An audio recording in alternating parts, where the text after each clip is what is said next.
Hi, and welcome to the third part of the Operation Alpha Motivation, Mindset and Habit Building series. So in the second video in the series, we established how process goals directly lead to you achieving your overall goals. Well, in this video, we will be going a step further beyond that and go into the practicalities of exactly how to nail your process goals using what I refer to as strategy and tactics. I'll also show you some examples that should hopefully give you some ideas for yourself so that you can develop your own strategy and tactics. But why is this important though? Why is this important and how will it help you? Well, this all comes down to real world application, because ultimately you can have the best and most specific process goals in the world, but if you don't actually have a plan for how to implement them in everyday life, then it's impossible to make them materialize. So this plan should basically come around from having a clear understanding of your process goals in a way that revolves around creating some real structure and genuine habits. So just a quick recap. So basically, obviously in part one, how this all filters down is obviously we establish what your actual motivation to change is, and if you haven't watched these videos, obviously go back and watch those first before you come to here. So there's no repetition. And then basically, obviously in the second video, we establish what the outcome goal was, and then what the process goals are that allow you to achieve your outcome goal. So the fourth step over here is creating the strategy and tactics for achieving the process goals, or they're basically sub process goals that you're establishing, so they kind of feed out from the process goals, and they're the steps that allow you to achieve them.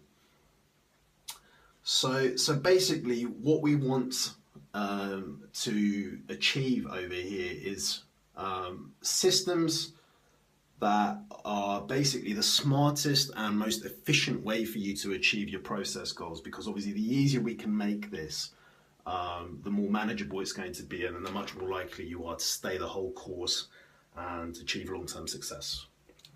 So I will just go straight into examples of strategy and tactics, and what I will do is I'll use the examples that we had in the last part, the examples that I used as process goals.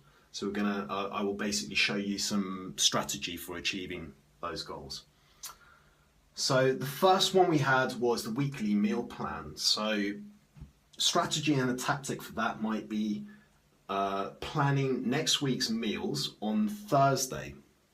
And the reason that would be is so that you have enough time to prepare a shopping list, to actually go and do the shopping, and also do some food prep before Monday, because it allows that enough time for these processes to take place so that you start the following week in a good position.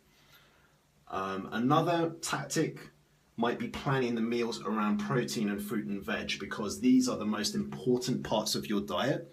So you get these in first, you factor those in first, and then you would add your fat and your carbohydrates around your protein and your fruit and veg to meet your requirements, but prioritizing the protein and the fruit and veg.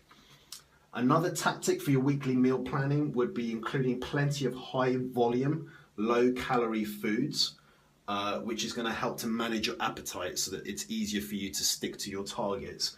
And again, that would generally be protein and fruit and veg, lean protein specifically, not the fattier cuts. So moving on to the twice weekly food prep. Examples of strategy and tactics for there: prepare the most time consuming foods in batches. For me, I tend to find that this is the veggies in particular, the stuff that needs a lot of slicing and peeling. That's the type of stuff that can take the most amount of time. So if you prepare that in a batch, you can refrigerate and freeze it, and therefore save time that way. And another really good technique for your weekly food prep would be using a slow cooker, which I use. I think it's a fantastic piece of equipment, because obviously you just throw everything all into one pot, and it saves a lot of time, and it has a very, very large capacity as well for you to be able to cook a lot of food all in one go. Right, so I'm just going to switch this to another one and go through the others. Hopefully you should be able to see this. Cool. So, moving on to 4 portions of lean protein per day. So a good tactic for that would be establishing go-to breakfasts, lunches, dinners and snacks that provide your protein requirements, and crucially you love the taste of, you genuinely enjoy eating. Another tactic for that would be getting 60 to 80 grams of protein in at your breakfast. And this is just to take the pressure off the rest of the day, so that you know you're getting a significant amount of your protein target in at the earlier part of the day, taking the pressure off the rest of the day. As we know, protein is very satiating as well, so for hunger management purposes, very, very good tactic revolving around the process goal of getting the 4 portions of lean protein in per day. Moving on to 5 a day of fruit and veg, very, very simple. Have a piece of fruit with breakfast, and also mid-morning and mid-afternoon. You know, if that's something that you ritualize, makes that very, very simple. Very good tactic for that one. 6 to 8 hours of sleep per night. I won't go into that. I would say refer to the sleep video that I've created. It's the first part in the lifestyle series. You've got the whole sleep hygiene system that we use in Operation Alpha. Lots of ideas there for you to take some inspiration from and establish your own strategy and tactics for the sleep. Next one, walking 8 to 10,000 steps per day. It's a cliche, but it works. You know, getting off the bus or the train stop 1 stop early. If you ritualize that every day, that will add up to a significant number of steps. That would be a good tactic. Another one, very manageable, is just a 15-minute walk every lunchtime. You know, not talking 30 minutes, just a 15-minute walk. Something that you could probably commit to every day. Again, over weeks and months, that's going to be a very significant total. Another is you might get up off from your desk and go for a 5-minute walk every hour. Something you can justify by, you know, just saying you're going to the toilet or whatever, and you'll probably find that you're more productive anyway for doing that. Again, just it all adds up. It all becomes very, very significant. And moving on to the next one, lifting weights 3 times per week.